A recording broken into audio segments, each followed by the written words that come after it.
Graça e paz, querida igreja. Amém? Como é que vocês estão? Todo mundo bem? Amém. Glória a Deus. E hoje a nossa tarefa é estudar o capítulo 25, 26, 27, 28, 29 e 30 e depois o 31. Amém, queridos? Louvado seja o teu nome, Deus. Obrigado, Senhor. Obrigado pelo dia. Obrigado pelo privilégio de abrir a Bíblia Sagrada e querer aprender o que está escrito, meu Deus. O que o Senhor quer dizer aqui neste texto. Por isso eu te louvo, te agradeço.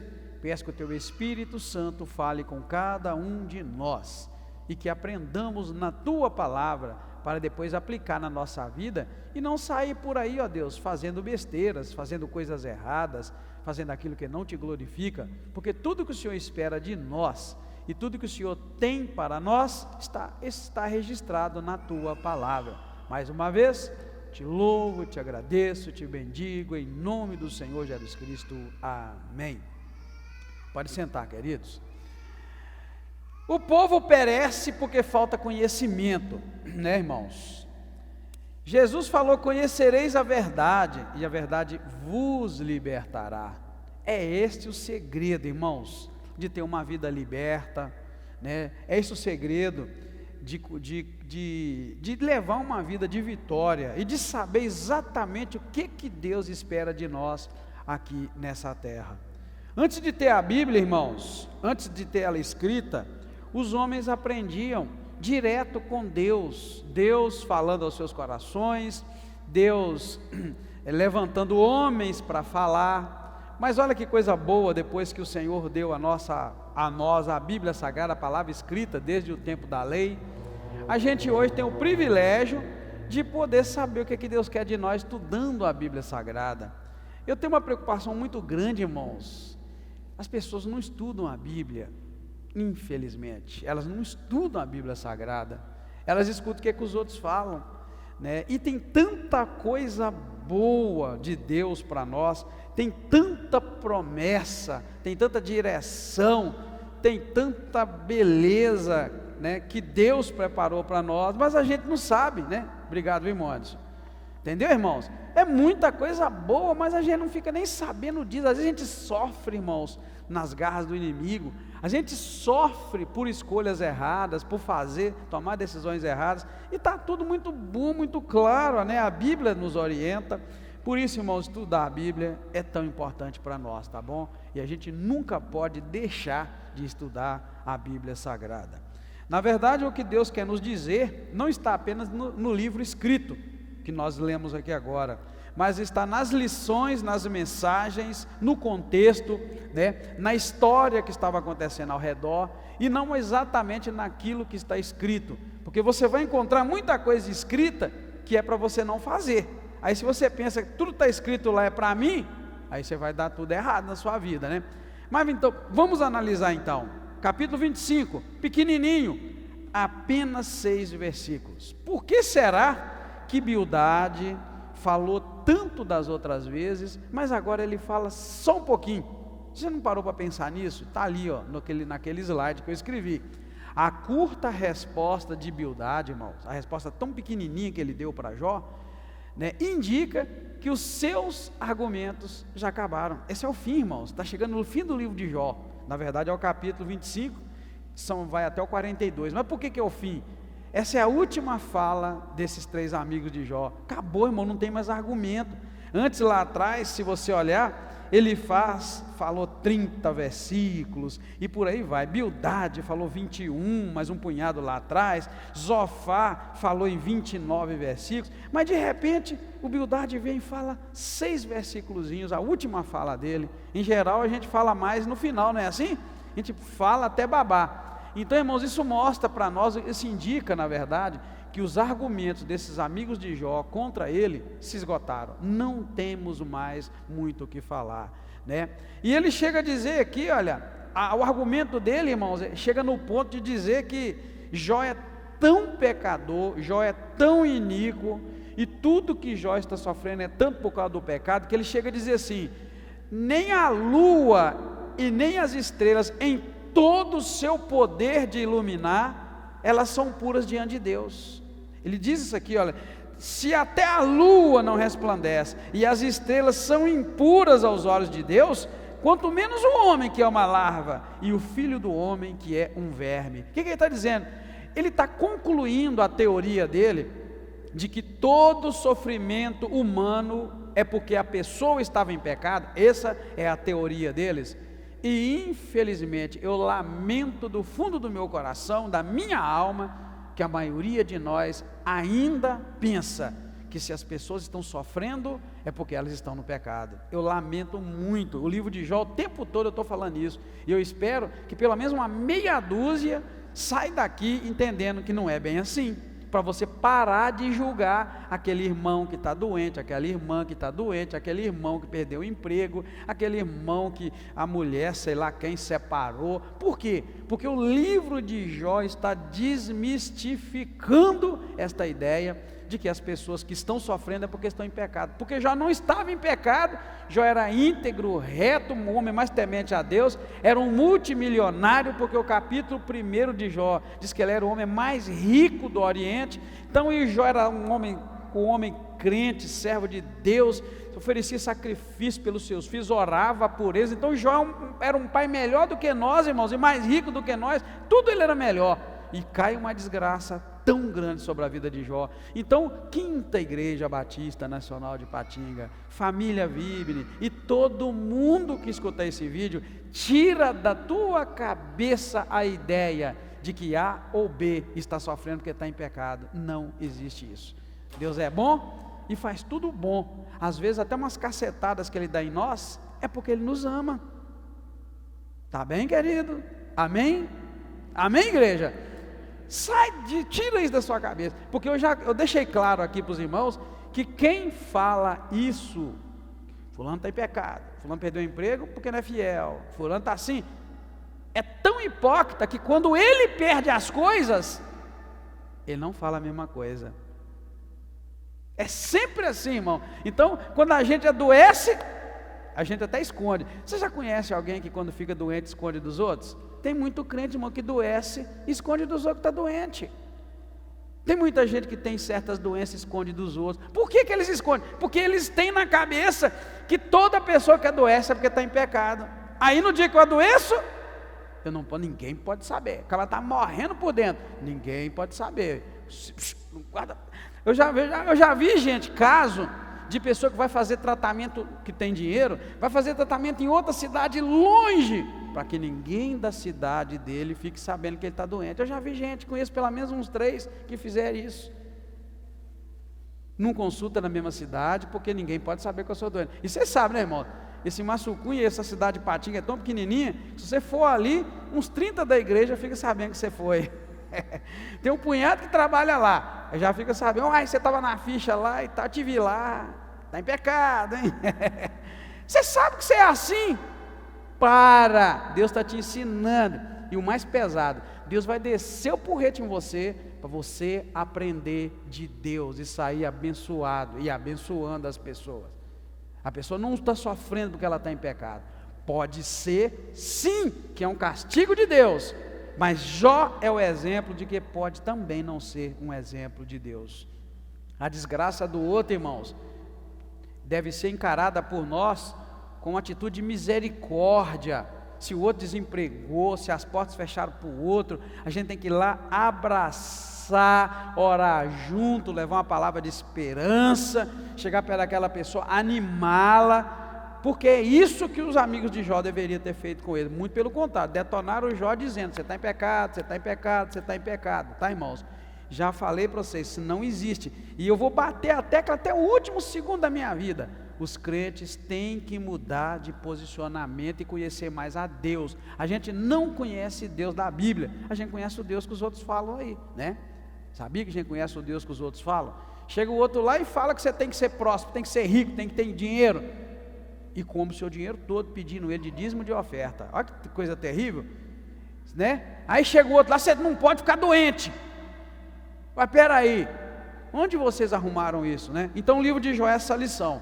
Então nesse capítulo 25, a última fala de Bildade, ele mantém firme com Jó, dizendo: Jó, você está em pecado, por isso você está na desgraça, por isso você perdeu tudo. E aí ele vai dizer que até a lua e as estrelas são impuras diante de Deus. E ele fala assim: quanto mais você, Jó, que é um verme. Na verdade, quando ele diz quanto menos o homem, que é uma larva, e o filho do homem, que é um verme, ele está falando de Jó, tá, irmãos? Então ele está detonando com Jó, né? Mas aí, irmãos, a coisa vai ficar um pouco complicada, né? Porque Jó continua não entendendo por que ele perdeu tudo, por que ele ficou pobre, por que ele perdeu os filhos. Ele continua não entendendo, tá, irmãos?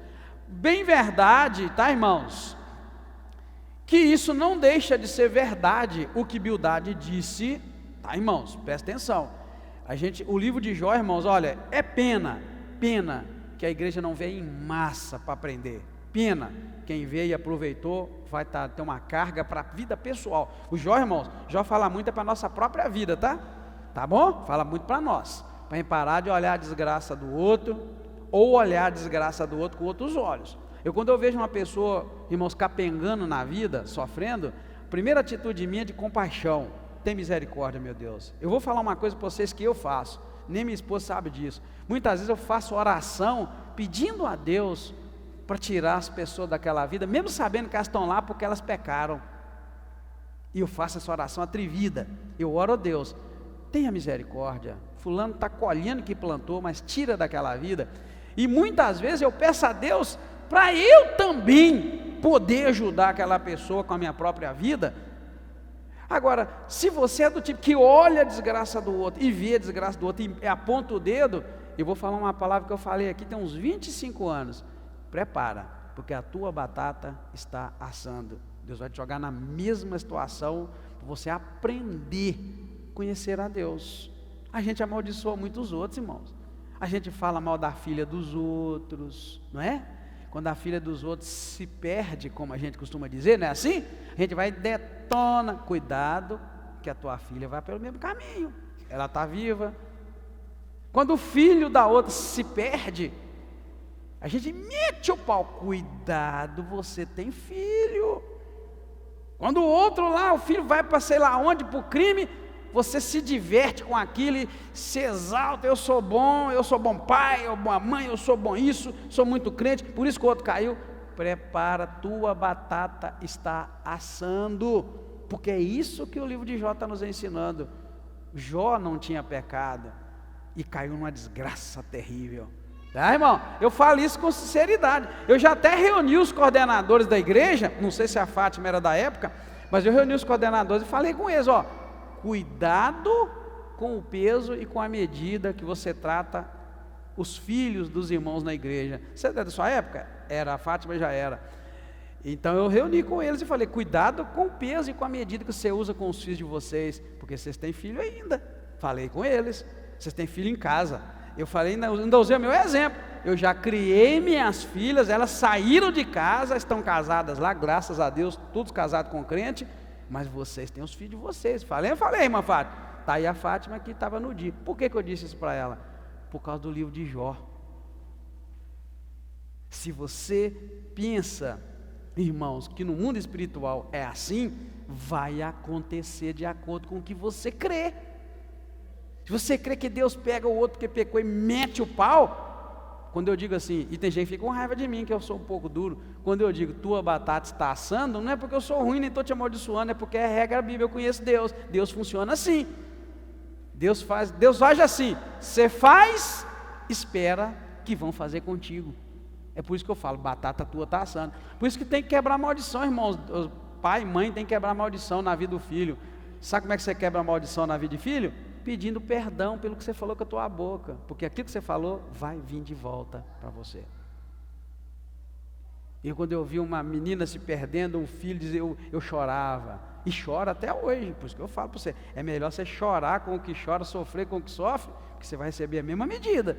No dia que você estiver chorando, chorarão contigo, vão te apoiar. Então, sabe como é que você quebra a maldição em vida de filho? Os irmãos que têm filhos aí que estão debaixo do domínio de vocês, né?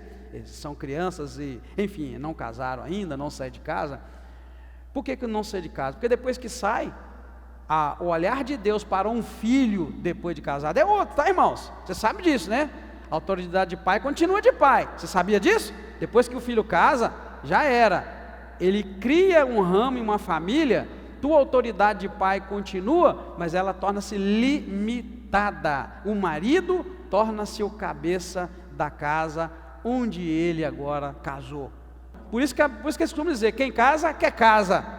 Por isso que a Bíblia diz, deixará o homem seu pai e sua mãe, vai se unir à mulher, e os dois vão ser uma só carne. Já era papai, já era mamãe, agora é lá. Então essa autoridade paterna, ela continua no mundo espiritual, mas o exercício de autoridade sobre o filho, muda, que agora a partir dali, já é o marido, é um esposo, é uma família. Por isso que quando há um divórcio, uma separação, a pessoa fica perdida. Porque depois que ela casa e divorcia, ela está debaixo da autoridade de quem? É uma vida, é uma quebra de aliança, é um corte. Casamento é coisa séria demais, irmãos. Amém, queridos? Mas, é isso que eu quero dizer. Então, enquanto está debaixo da tua autoridade, pai, você é responsável, principalmente no mundo espiritual. Depois você ainda segue muito, mas é pela graça e pela misericórdia de Deus, tá? Porque o teu filho, tua filha, tem vida própria. Claro que você não vai poder ter os controles sobre aquela vida. Então, queridos, olha, presta atenção. Como é que você quebra a maldição na vida do seu filho, dos seus filhos e tal, que ainda estão em casa debaixo da autoridade? Pedindo perdão pelo que você falou, e pelo que você pensou, e pelo que você fez. Vai vir tudo, queridos. Tudo de volta. Bate e volta. Pastor, onde você arrumou isso? Tem tanto texto, mas eu vou pelo menos falar um. Dai e ser-vos-á dado, boa medida, recalcada, sacudida e transbordante. Ou seja, se você falou, aquela menina está sofrendo porque ela é isso, você vai receber de volta na tua casa, boa medida daquilo que você falou, recalcada, sacudida, transbordante. Você dá 1, Deus te devolve 2, 3, 4, 5. Porque Deus é bom, Ele retribui a gente abundantemente. Por isso, quando você faz o bem, você ora pela menina que engravidou antes do casamento, você ora pelo menino que está desviando e indo para o mundo, você chora pelo filho do outro que não tem nada a ver com você, Deus vai te devolver filhos santos, filhos fiéis, filhos abençoados, porque você não amaldiçoa o outro. Quando estava perdido, você abençoou. Está vendo, querido, como é que é bom a gente conhecer a Bíblia? Tá bom? Essa teoria não é minha, é da Bíblia. Então você só vai conseguir quebrar maldição, irmãos, abençoando. Presta atenção nisso. Você só vai conseguir quebrar maldição abençoando. Não tem outro jeito. Não tem reza brava, não tem sal grosso. Não adianta nós fazer aqui um portal da vitória e mandar todo mundo passar. Não adianta fazer uma estrada aqui e falar bem pelo caminho, pela estrada da vitória. Está aqui a estrada da vitória. Nada, isso é bruxaria, isso é misticismo. A gente quebra a maldição, irmãos, com atitude.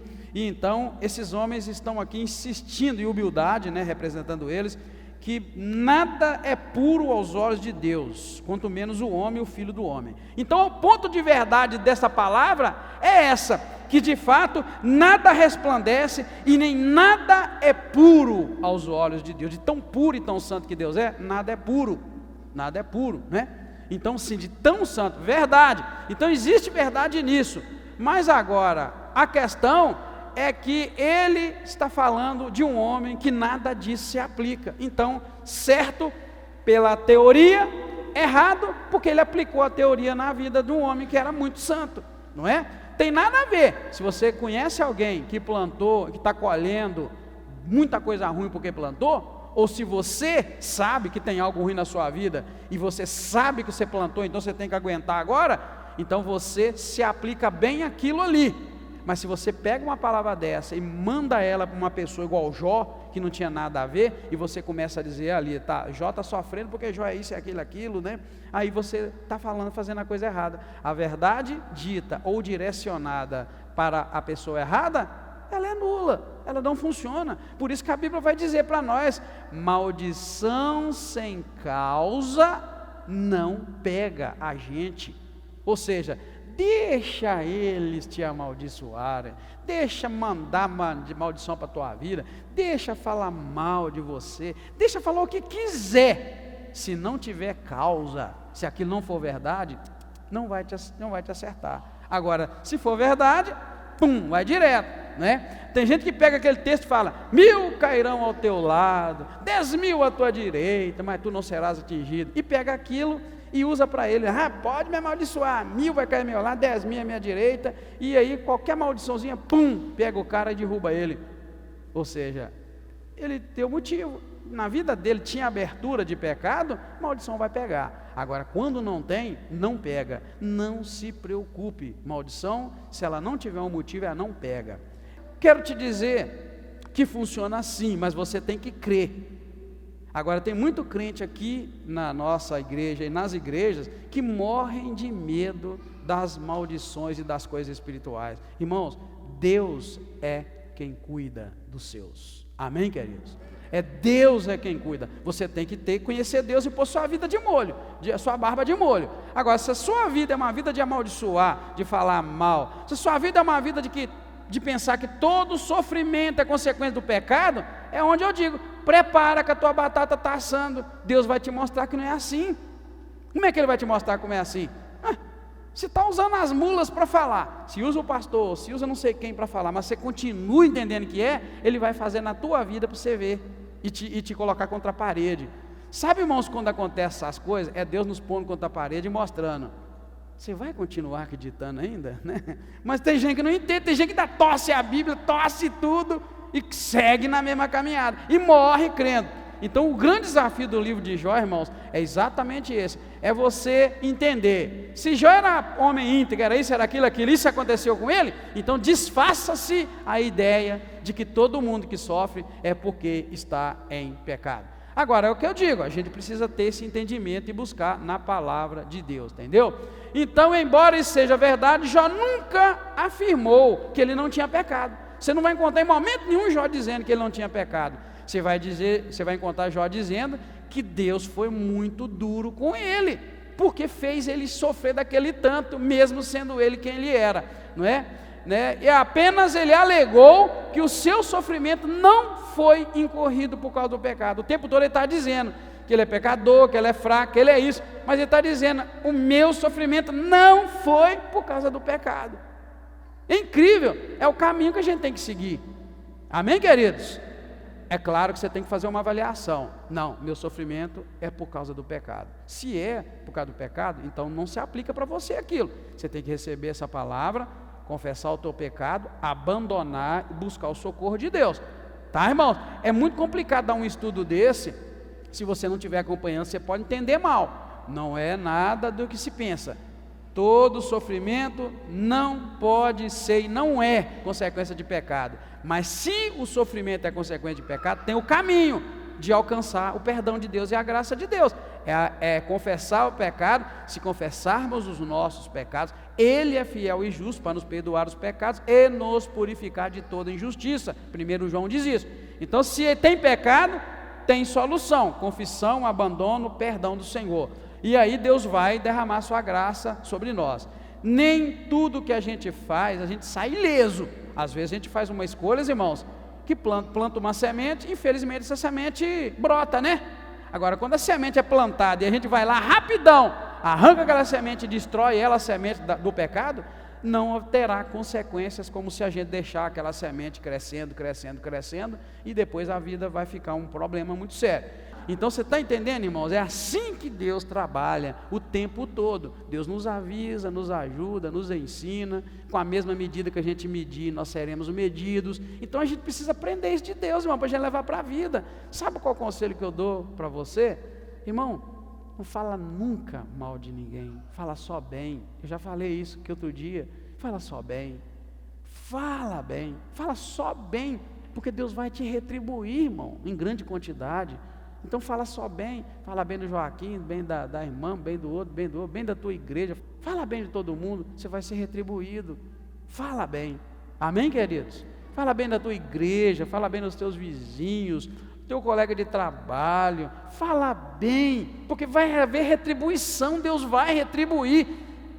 E eu costumo dizer que se a gente ficar falando mal e fazendo mal, a gente só está ajudando o diabo, porque esse é o serviço do diabo. Agora a gente fala bem e promove o bem, promove a paz, promove a vitória, a gente está ajudando Deus, falando da paz de Deus. Então assim, essa lição profunda do livro de Jó, a gente encontra nessa simples resposta, essa simples resposta de Bildade a Jó, tá? Aí Jó vai responder. Eu pus ali, diferente, né, dos outros capítulos que eu embolei tudo, eu pus ali 26, 27, 28 separado, 28 e o 29, do 29 ao 31 junto, porque é mais ou menos a mesma resposta. O que Jó vai responder no capítulo 26? Jó começa a resposta com sarcasmo. Jó começa a sua resposta meio que provocando, né? Provocando a Bildade e seus amigos, né?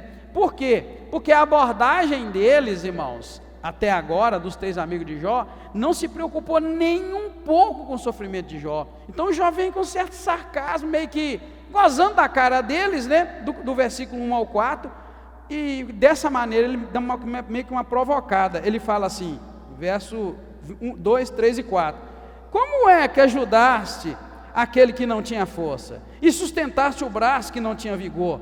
Como aconselhaste aquele que não tinha sabedoria, e plenamente se fizeste saber o verdadeiro conhecimento? Aí o 4: por quem proferiste palavras, e de quem é o Espírito que saiu de ti? Ele meio que provoca eles, falou: peraí, cadê as palavras de ajuda? Onde elas estão? O que vocês fizeram, né? E detona com eles, irmãos, porque as palavras deles nem nada aliviaram o sofrimento de Jó. Esses são os primeiros versículos, né? E então ele compara, Jó no caso, compara a sua própria fraqueza com o poder ilimitado, majestade e maravilhas de Deus. O que ele fala? Ele começa a falar de si mesmo, o quanto ele é fraco, e faz uma comparação com o poder tremendo de Deus, o poder ilimitado, a majestade de Deus e a maravilha que é Deus. Então ele começa, na verdade, irmãos, é uma pena, né, que nem todo mundo leu o livro de Jó e nem gosta também. Eu já falei para os irmãos, tem 2 livros na Bíblia que eu amo, eu falei, é Jó e Apocalipse. Então eu tenho coisas no livro de Jó que eu já percebi, que quem leu uma vez, 2, 3 não percebeu. Eu já falei para vocês que eu já li o livro de Jó todo num dia, numa noite, na verdade. Eu começo a ler, e eu amo. Então, o que a gente percebe se lê, relê, e se você terminar hoje, aliás, você terminar o estudo conosco, e voltar a ler o livro de Jó, e voltar outra vez, você vai perceber isso. Jó vai só refinando o entendimento de Deus, Jó vai refinando o relacionamento com Deus.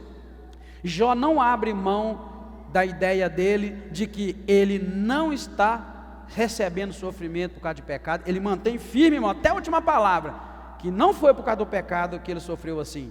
E Deus vai repreender Jó, mas não por isso. Tanto que Deus vai dar a Jó tudo 2 vezes mais. Deus vai abençoar ele, mas ele permanece tão firme nesse propósito, só que ele vai refinando. Agora ele chega a dizer isso, ele começa a comparar que ele não é nada, que ele não pode nada mesmo, diante de um Deus tão grande, tão majestoso, tão maravilhoso e tão poderoso, que faz o que quiser, e a gente não pode contra esse Deus. Irmãos, essa teologia está corretíssima. Eu e você deveríamos entender isso, que diante da grandeza de Deus, nem o maior homem deste mundo, irmãos, é alguma coisa. E como é bom saber que Deus cuida de mim, cuida de você, cuida do bêbado que está caído lá, do adúltero, da prostituta que está lá vendendo o corpo. Como é bom saber que Deus cuida deles e cuida de mim. Mas a minha riqueza, o meu poder, a minha autoridade e também a minha santidade, só porque eu estou buscando Deus desde os meus 18 anos, isso não faz diferença nenhuma diante do enorme poder de Deus. Se Ele quiser, Ele toca em mim, que sirvo a Ele desde os 18 anos, e levanta o outro que está caído agora lá na beirada da BR, adulterando. Olha bem, Ele toca em mim e levanta o outro e cura o outro. Ele me adoece e cura o outro. Amém, queridos? Estão entendendo? Amém? Então, o que eu posso fazer contra um Deus desse se você pode? Ô irmão, antes de dormir, por exemplo, hoje, levantar o teu braço para o céu, falar: Deus, obrigado. O Senhor está cuidando de mim, está cuidando da minha família, o Senhor está cuidando, eu estou aqui. Se o Senhor quiser essa noite eu vou, mas eu vou pedir, não me leva não, me dá mais uma oportunidade, cuida de mim de noite, amanhã quando eu levantar, eu vou tentar ser melhor, eu vou tentar consertar as coisas amanhã, me ajuda. É assim, querido, porque diante de Deus, Jó está refinando o entendimento. É pena que a gente não pode ler, mas depois você lê, você vê que Jó começa meio bravo, já começa falando, irmão, firme, né, com muita firmeza. Aí ele vai só afinando, refinando. É isso que Deus espera de mim e de você, irmão. Depois de 10 anos de crente, depois de 30, depois de 40, Deus espera que você esteja mais refinado, mais dependente dEle, mais confiante, entendendo que é Ele mesmo que cuida, e amém, e entendendo que vai chegar um dia, olha a coisa mais linda da caminhada com Deus, vai chegar um dia que você vai morrer, e que você tem que estar preparado para naquela hora, não ficar em dúvida.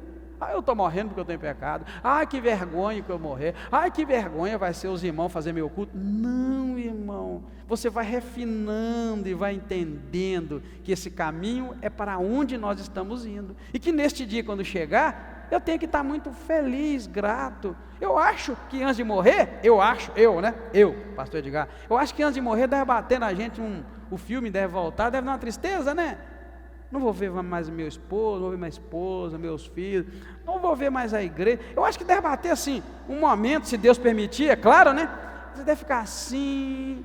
Mas se você refinou-se na palavra, se você foi para a igreja, estudou a Bíblia e entendeu, ao mesmo tempo também vai surgir um outro pensamento. Nossa Deus, eu vou ver o outro lado, eu vou ver o céu, eu vou ver aquilo que Apocalipse fala. Nossa Deus, Deus vai estar lá no trono, né? Jesus vai estar à destra, eu vou ver, eu vou poder tirar ali tudo aquilo que eu aprendi na Bíblia. Nossa Deus, irmãos, aí eu creio que sua passagem desta vida para aquela vida vai ser suave, porque você não vai ficar preso a isso que você tem aqui. Você já tem um conhecimento de Deus. Não, então eu quero conhecer. Está na hora, Deus?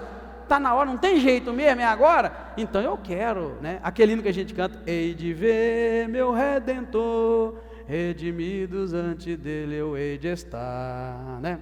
Hei de ver meu Salvador, os sinais dos cravos hei de contemplar. A gente canta o hino, mas a gente não está refinando a nossa vida para entender esses momentos, tá, irmãos? Então, ele faz isso no 26, ele dá uma provocada nos amigos dele, né, em todos eles, na verdade, tá, irmãos? Aqui é para a Bildade, mas é os três, e ele vai se compara a sua fraqueza com o poder ilimitado de Deus, a majestade e as maravilhas do Senhor. E é nesse ponto que vocês vão ver como é que o livro vai terminando. Já no 27, ele continua, tá, irmãos? Por isso que nós estamos estudando esse todos juntos. Ele está dando, na verdade, uma resposta resumida agora para os três amigos dele, né? Os três anteriores.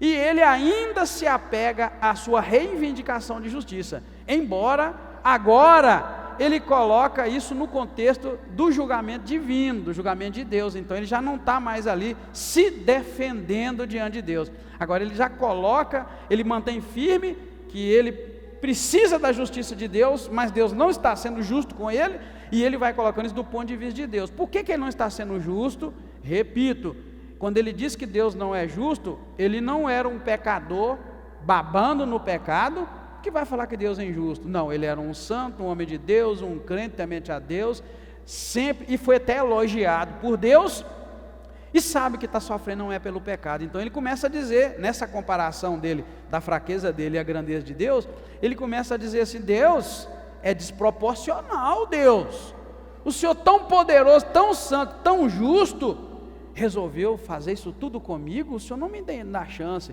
Por quê? Porque a única pessoa que podia justificar e ajudar Jó era Deus. E quem é que se levantou contra Jó? Deus. É isso que eu estou dizendo para vocês, irmão. Se você pensa que o teu apartamento, a tua casa, o teu carro, o teu salário, os teus bens que você adquire, se você pensa que é pela tua força, eu venho te dizer: não, é por Deus. E você precisa entender isso. Sim, é isso que esse refinar que eu estou dizendo, tá, irmão? Jó está se refinando no relacionamento com Deus que eu disse, é exatamente esse. Ele está deixando de ser aquele homem brutão. O que Jó fazia, vamos ser sinceros? No entendimento, não está escrito aqui, mas no entendimento que ele fala. E Jó achava, igual nós, que por ele oferecer sacrifício com medo dos filhos dele ter pecado, ou seja, orar, interceder pelos filhos, por ele ser temente a Deus, por ele abandonar o mal, por ele oferecer sacrifício. Ele chega a dizer aqui, mas eu não li para você, e eu sugiro que você leia, tá? Ele chega a ler das coisas boas que ele fazia, das boas ações que ele fazia. Olha bem, capítulo 29, por exemplo, eu vou ler só o 12, 13, 14, 15, 16. Olha 29, ele começa a dizer coisa da vida dele que até então nós não sabíamos. Ele fala assim, olha, verso 11, 29 e 11. Ouvindo-me algum ouvido, olha bem, tinha-me por bem-aventurado. Vendo-me algum olho, dava bom testemunho de mim. Olha bem, de tão bom que ele era. 12. Porque eu livrava os pobres que clamavam, e o órfão que não tinha quem socorresse. A bênção do que ia perecendo vinha sobre mim. Eu fazia rejubilar o coração da viúva. Eu cobria de retidão, e ela me servia de vestidos, de roupas, né? Como manto e diadema era a minha justiça. Eu era o olho do cego, eu era os pés do coxo, eu era o pai dos necessitados. Eu examinava com diligência os estrangeiros, as causas dos estrangeiros. E ele vai falando. O que ele está falando? Ele está falando agora algo da vida dele, irmãos, que até então eu já não sabia. Jó era um homem extremamente bom. O que Jó entendia? Jó entendia que ele era bom demais e que nunca ia sofrer. Infelizmente é o que a maioria de nós hoje pensa também. Aí quando veio aquilo, acabou com Jó. Se você pensa que porque você é crente desta igreja ou daquela, o mal não vai vir sobre você, e no dia que vier, é o que está acontecendo com Jó, tá, irmão? Então esse refinar que eu disse, Jó está tão refinado que agora ele está entendendo, não adianta. E ele termina, na verdade, o texto, irmãos, dizendo o quanto ele era feliz antes de Jó 1 e 2. Eu pus isso lá no slide para você entender. Ele fala, meu Deus, eu era feliz demais, eu era próspero, eu era isso. É isso que ele está dizendo aqui, na verdade. Ele começa dizendo aqui no 11, que quando as pessoas ouviam ele, falava, nossa, bem-aventurado, que homem que sabe falar. Então Jó era o cara, irmãos. Ele era o cara em todos os sentidos, ele está dizendo isso. Entendeu, irmãos? Então ele chega a esse entendimento, nessa resposta resumida, né? Ele vai continuar pegado à justiça, reivindicando a justiça, mas colocando no plano divino, né? E os iníquos, ele vai dizer, são aqueles que se separam da fé do Senhor e do temor do Senhor. Então ele vai contradizer os amigos dele, falar, ó, eu não sou iníquo, eu não estou sofrendo por causa do pecado, porque iníquo é aquele homem, aquela mulher que se separa da fé e se separa do temor de Deus, ou seja, isso não me qualifica, eu não posso ser enquadrado nesse grupo. Jó está se defendendo, né, no 27, mas dessa forma. O 28, ele vai mostrar que, embora ele concorde, embora Jó concorda com os ímpios sofrerem, ele vai dizer isso, né, ele concorda que os ímpios sofram, ele vai dizer, isso não se aplica para mim. Você tem, irmão, autoridade para se defender, assim, de acusações espirituais? Porque os acusadores espirituais estão em todo lugar, irmãos, tá? Estão em todo lugar. O inimigo, Satanás e Deus naquela conversa, acabou levantando cá os amigos de Jó para provocar Jó espiritualmente. E Jó diz, olha, eu concordo que os ímpios sofrem, mas isso não se aplica na minha vida, eu não estou sofrendo por causa do pecado, né? Então, o que ele vai? Jó pede que seus amigos considerem, que, olha que lindo, irmão, nesse capítulo 28, então Jó vai pedir que eles considerem que talvez, olha que lindo, a sabedoria de Deus estivesse além da compreensão dele, a mente dele não dava para entender a sabedoria de Deus. Então ele fala, olha gente, considera pelo menos que Deus está fazendo isso tudo comigo, apesar que eu não tenho pecado, eu não sou injusto, eu sou isso, aquilo, considera pelo menos que a sabedoria de Deus vai tão além da minha, que eu estou aqui diante de vocês falando coisas que talvez eu não deveria falar. Então Jó vai falando isso de maneira poética, né?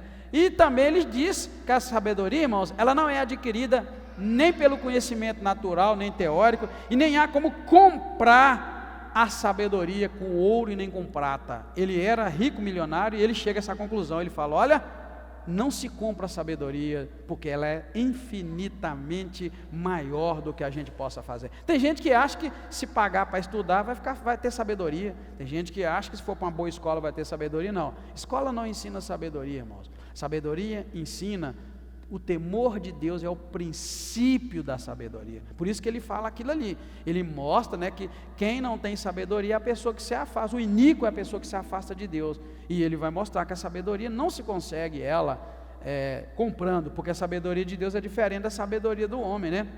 Ela não se adquire pelo conhecimento natural. E ele vai concluir dizendo assim, olha que frase mais linda, essa eu quero guardar. Ele vai dizer que o que Deus não revela, nós não podemos saber. Amém, queridos? Sabe esse negócio de e se, a mais, para, querido, o que Deus não revela, ninguém pode saber. E me envia um texto da Bíblia agora, quando eles perguntaram a Jesus sobre o tempo da volta dele, lembra? Quando será?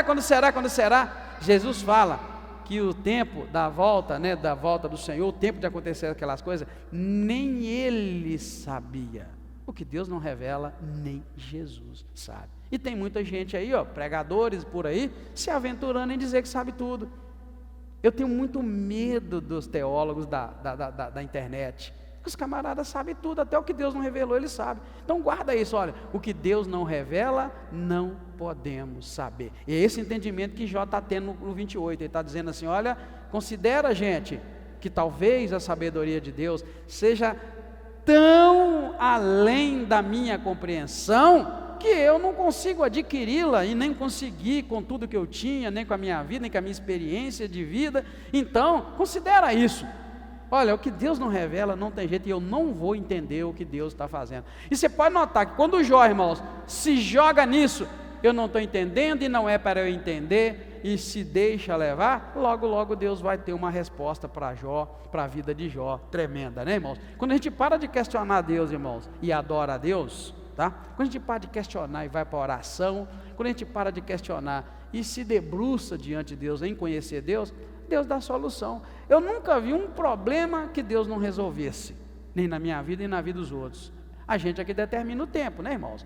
Depois, irmão, do 29 ao 31, como a resposta dele vai ficar muito concentrada, o que ele faz? Jó continua a negar que merecia tamanha dor, né?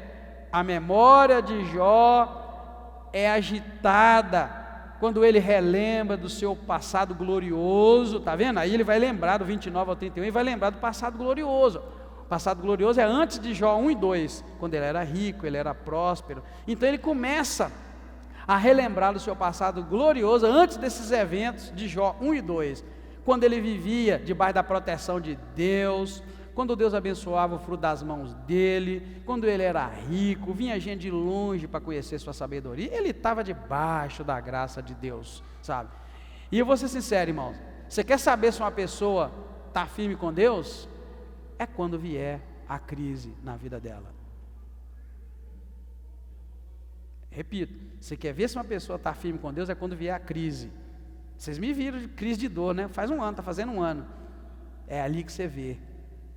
É ali que você vê, na dor. Você já viu falar que o ouro é depurado no fogo, no calor? Da mesma forma a nossa fé, queridos, ela é provada no fogo, né? Você já imaginou? Tem jeito de provar esse banco da igreja, esse banco de argilino, tem jeito de provar ele no fogo? Tem, né, Moela? O Moela é carpinteiro, artífice, trabalha com madeira, fazendo violão. Já imaginou, gente? Vamos ver se essa madeira é boa mesmo metendo fogo? Né? Não dá, irmão, não dá. Um tecido bonito, você vai lá e trabalha anos e anos para comprar aquele tecido lindo para fazer um vestido para o final de ano. Eu vou ver se esse vestido é bom, eu vou provar ele no fogo. Não, querido, mas o ouro, você só consegue depurar e provar no fogo. Assim como um vaso, que é um exemplo que a Bíblia até usa, né, que nós somos vasos de honra e tal. Já imaginou o vaso de barro? É também um processo bonito, é o fogo que faz ele ser o que é. O barro você pega e molda e larga lá, você tem que queimar aqui depois, o fogo vai fazer ele ficar aquele vaso curado, que chama, né, a palavra é curado. Então, queridos, é para você entender, tá? Que é assim que a gente é provado. Nossa fé é provada na hora que o bicho pega, irmão. Na hora que vem a dor, vem a doença, vem as ameaças, vem as dificuldades, vem os confrontos. Quando Deus nos confronta a mudar de vida, é a hora da prova, é a hora que o vaso está sendo provado, o ouro está sendo purificado. Aí a gente aqui determina se vai ser ouro ou vai ser madeira, se vai ser ouro ou vai ser prata. Eu disse, a madeira não aguenta o fogo, a palha não aguenta, o tecido não aguenta, o ouro aguenta, o barro também aguenta. Então a gente, é aí que vai provar se é ouro, se é barro, se pode moldar e se vai aguentar o calor, né, da luta. Tá bom, queridos? Então ele lembra desses momentos, né? E também ele vai encerrar, irmãos, aqui resumindo a sua justiça genuína, a justiça da vida dele, o que ele defende. e vai mostrar também o desejo de que a verdadeira justiça de Deus seja feita na vida dele. Assim ele vai encerrar as palavras dele. Ele vai dizer: mas eu aguardo que a verdadeira justiça, a justiça de Deus, seja feita na minha vida. Oh Deus, que homem, tá? E vai terminar dizendo assim, olha, o 31 vai ser: acabaram-se aqui as palavras de Jó. Aqui Jó cala a boca, irmãos, e deixa agora a coisa rolar. Tá? E nos capítulos seguintes nós vamos ver que o Eliú vai falar bastante, e aí Deus vai abrir a boca, vai falar, né? Vai chamar a atenção deles, vai chamar a atenção até de Jó, e aí no 42 Jó vai dar sua resposta final, de onde Deus vai poder abençoar Jó 2 vezes mais, tá bom? Vai retribuir ele. Cada um aplica, irmãos, a palavra de Deus da melhor maneira, mas eu coloquei ali só para incentivar a gente que esse último discurso dos amigos de Jó, que na verdade foi representado pelo discurso de Bildade, foi um discurso breve e brutal. Esses 6 versículos do capítulo 25, irmão, foi muito pequenininho, foi breve, mas foi muito, muito duro. Foram palavras duras, tá? Deus tem todo o poder, mas um homem é tão inútil quanto um verme na presença de Deus. É essa palavra que ele falou, irmão. Então, ou seja, são palavras duras. Você precisa tomar muito cuidado para você não levar uma palavra dessa para alguém que está precisando, que está doente. Foi isso que eles fizeram. A última palavra então foi assim: olha, Deus tem todo o poder, mas o homem é tão inútil quanto um verme na presença de Deus. Aí é complicado, irmãos. Se você falar isso para alguém, né, você tem que estar muito certo para quem você está falando. Quando Deus criou o homem à sua imagem, à sua semelhança, ele criou também aquele bêbado lá, ó. Acontece que existe uma diferença entre o bêbado caído no vômito dele e entre eu e você que estamos aqui doido para mudar de vida, e buscando e orando e joelhando de madrugada e chorando e confessando o pecado. Existe uma grande diferença entre o que busca o perdão de Deus e confessa o seu pecado e aquele que está buscando o pecado. A única diferença, o que nos faz diferentes aos olhos de Deus é isso. Mas é pesado, irmãos. Então a gente precisa muito desse entendimento, tá, irmãos? De que a glória de Deus, a imagem, a semelhança de Deus está em nós. Se você conseguir ver o bêbado e o caído lá dessa forma, você vai começar a ganhar a alma. No dia que você vê o teu colega de trabalho com esses olhos: nossa, essa mulher que trai o marido, esse homem que trai, nossa, essa pessoa que usa droga, que mente, que engana, que vai para as baladas, essa pessoa tem a imagem e a semelhança de Deus. Irmão, vai brotar um amor no teu coração, que você vai começar a orar para aquela pessoa aceitar Jesus. Esse é o problema, a gente não vê isso, a gente vê com os olhos desses homens aqui, a gente vê que a gente é puro, a gente é santo, dando-se eles para lá. Lá no fundo a gente carrega conosco que se Jesus voltar, a gente vai para o céu, os outros vão ficar. Que choque se eles forem e a gente ficar. Irmão, esse entendimento precisa acabar, esse entendimento que se morrer, se Jesus voltar agora, nós vamos, eles ficam. Quem te falou que você vai? Quem te garante? Nosso Deus, só um minuto. Então, querido, essas ideias de crente que não são ideia da Bíblia, irmãos, isso é complicado, muito complicado. Quando Jesus veio, ele deu esse exemplo, irmãos. Jesus veio para os seus, mas os seus não o rejeitaram, eles não quiseram. Os fariseus, os mestres da lei, os saduceus, tudo picaram o pé em Jesus, e quem seguiu Jesus foi a mulher adúltera, foi o cobrador de imposto. Quem seguiu Jesus foi exatamente quem os crentes da época, os sacerdotes, achavam que ia morrer e queimar no inferno.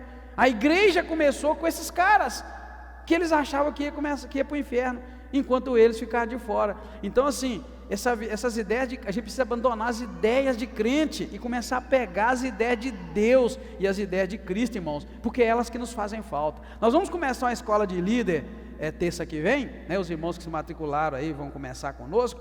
Eu quero dizer para vocês o seguinte: a gente precisa tirar essas ideias da cabeça. É por isso que a gente não ganha uma alma para Jesus durante o ano, que a gente não consegue ver que a imagem de Cristo na vida daquela pessoa lá está toda deturpada, está toda torta, porque ela não entendeu ainda e está vivendo o pecado. A gente precisa tirar essa ideia que se Jesus voltar, dane-se, vai quem está com Jesus, porque você pode não estar, ele pode cobrar. Por exemplo, você sabia que Jesus pode cobrar o sangue daquele colega de trabalho, daquela colega, daquele vizinho, daquela vizinha, do teu marido, da tua esposa? Deus pode cobrar o sangue.